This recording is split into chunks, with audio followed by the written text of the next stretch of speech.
તો અમેરિકા અને ઈરાન વચ્ચેના યુદ્ધની પરિસ્થિતિ વચ્ચે હોટેલ સંચાલકોની મુશ્કેલીમાં વધારો થયો છે। કોમર્શિયલ ગેસના ભાવમાં 1700 રૂપિયાનો વધારો થતા હવે જમવાની થાળી પણ મોંઘી થઈ રહી છે। 2 મહિના પહેલા 1400માં પડતા ગેસ બોટલના હવે 3000 રૂપિયા ચૂકવવા પડે છે। તો બીજી બાજુ હોટેલમાં લાકડાના ભઠ્ઠા પણ ભોજન બનાવવાનો વારો આવ્યો છે અને ડીઝલ આધારિત ભઠ્ઠી પણ શરૂ કરવી પડી રહી છે। ખેડાના સાવલિયામાં આવેલી હોટેલમાં સંદેશ ન્યૂઝે ગ્રાઉન્ડ રિયાલિટી ચેક કર્યું હતું, જ્યાં હોટેલ સંચાલકો અને ગ્રાહકો પોતાની વ્યથા જણાવી હતી। હોટેલમાં પહેલા નાસ્તો બનતો હતો, પરંતુ હવે બંધ થયો છે। ગ્રાહકોને પેકેટવાળો નાસ્તો આપવો પડે છે।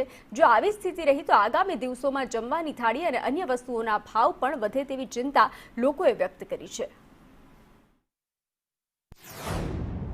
કોમર્શિયલ ગેસનો જે ભાવ વધે ને એની પછી દુનિયાની કે ભારતની કે બધી વસ્તુની અસર પડે જ, કે ટ્રાન્સપોર્ટેશન વધે એટલે હવે હોટલ બિઝનેસ છે, હોટલ બિઝનેસમાં જે ભાવ વધી ગયો એટલે ચાથી માંડીને જમવાથી માંડીને કોઈ પણ વસ્તુ બાકાત રહેવાની નથી, બધા પર ભાવ વધારો આવવાનો જ છે। આ કોમર્શિયલમાં જે ભાવ વધારો આવ્યો છે એના લીધે બહુ મોટો માર પડે છે। અમે રોજ ચા નાસ્તો કરવા અને જમવા હોટલમાં આવતા હોઈએ, એના લીધે હવે વિચારવું પડે કે ઓછું કરવું પડે, કદાચ બંધ કરવું પડે।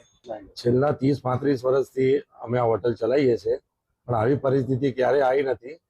આપણે ઈરાન અને અમેરિકાના યુદ્ધના કારણે પરિસ્થિતિ ગંભીર થાય છે અને બાટલાના ગેસનો ભાવ એટલો બધો વધી ગયો, આજની તારીખમાં 1000 રૂપિયાનો જે વધારો વાલ્યો એ ખરેખર બહુ અમારા માટે પીડાદાયક છે અને એનાથી ઘણો બધો બોજ પડશે।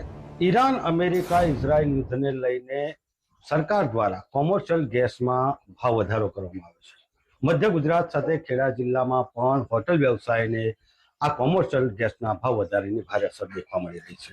અત્યારે દ્રશ્યો બતાવવા માંગીશ કે સેવાલિયાની આ એક જે હોટલ છે ત્યાંની આ દ્રશ્યો છે, કારણ કે હવે જે ગેસમાં સતત ભાવ વધારો ઝીકવામાં આવ્યો છે અને આજે સૌથી મોટો એટલે કે 1000 સુધીનો જે ભાવ વધારો છે તે જોવા મળ્યો છે। આમ છતાં પણ જે ગેસના બોટલો મળતા નથી, જેને કારણે હવે હોટલ વ્યવસાયિકો દ્વારા લાકડાની ભઠ્ઠી એટલે કે પરંપરાગત રીતના જે લાકડાની ભઠ્ઠી હતી તેનો ઉપયોગ શરૂ કરવામાં આવ્યો છે। સાથે સાથે કહી શકાય કે જે પહેલા ડીઝલથી ચાલતી જે ભઠ્ઠીઓ હતી તેને પણ હવે શરૂ કરી દેવામાં આવી છે। તેની વચ્ચે હવે જે માતબર ભાવ વધારો ગેસની અંદર કરવામાં આવ્યો છે, આમ છતાં પણ કોમર્શિયલ ગેસના બોટલો હોટલ માલિકોને મળતા નથી, જેને કારણે ભારે ફટકો હોટલ વ્યવસાયને પડી રહ્યો છે। પરંતુ ભાવ વધારાના કારણે હવે હોટલ માલિકો પણ પોતાની જે ચીજ વસ્તુઓ છે તેના ભાવ વધારો કરવા મજબૂર બન્યા છે, જેને કારણે હવે હોટલ વ્યવસાયને આગામી દિવસોમાં ભારે સહન કરવાની વારી આવશે તે નક્કી છે। પરંતુ હવે જે